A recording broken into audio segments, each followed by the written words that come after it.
Bonjour, ici Martine Lacasse.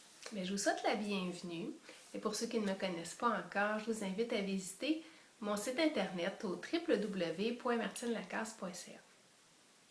Le sujet de cette capsule est en lien avec la dépendance affective, les relations vouées à l'échec, les relations qui vous demandent beaucoup d'énergie, puis qui vous amènent de la souffrance, qui vous amènent à souffrir et à ne pas atteindre le bonheur que vous espérez en couple. Donc, les relations qui vous éloignent de la relation de couple idéale à laquelle vous aspirez, où est-ce qu'il y aurait une grande complicité, où est-ce qu'il y aurait du respect, une connexion profonde, puis où est-ce que vous vous sentiriez supporté dans cette relation-là, donc un bel engagement profond. Alors, une partie importante pour se défaire des mécanismes ou de l'habitude de donner tout votre pouvoir pour être aimé, de payer très cher aussi pour être aimé, par crainte justement de ne pas être assez valable et de ne pas mériter l'amour sincère et profond en amour, bien, la première partie importante, ça consiste à développer ce qu'on appelle l'acceptation. Et il y a trois aspects en fait à l'acceptation qui vont vous amener un plus grand bien-être, une plus grande assurance et vont vous amener aussi à développer une relation saine, enrichissante, passionnante, comme vous l'espérez, dans votre relation de couple. Premièrement, il s'agit de l'acceptation de soi. Qu'est-ce que c'est l'acceptation de soi? Bien, c'est en fait d'éviter de mêler ce que vous faites et qui vous êtes. De ne plus confondre ça.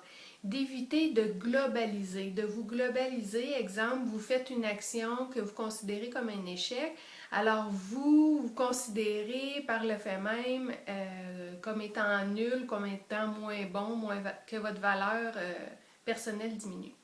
Alors l'acceptation de soi, en fait, c'est de se reconnaître dans ses caractéristiques, dans votre côté lumineux comme dans votre partie ombre, dans toutes vos qualités, vos forces, vos dons et aussi dans les déficiences, dans vos défauts, dans vos traits de caractère qui servent moins à votre bonheur. Le deuxième aspect, c'est l'acceptation de l'autre. Alors, c'est quoi d'accepter l'autre? C'est de lui reconnaître le droit d'être comme il est, d'agir comme il agit, même si ça ne vous convient pas, il a le droit. C'est la première étape, c'est l'acceptation.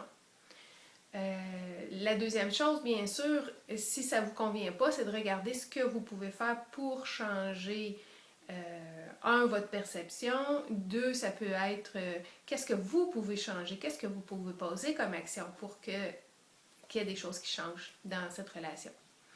Et aussi, dans l'acceptation de l'autre, ce qui peut vous aider, c'est de reconnaître qu'il n'y a aucune loi universelle.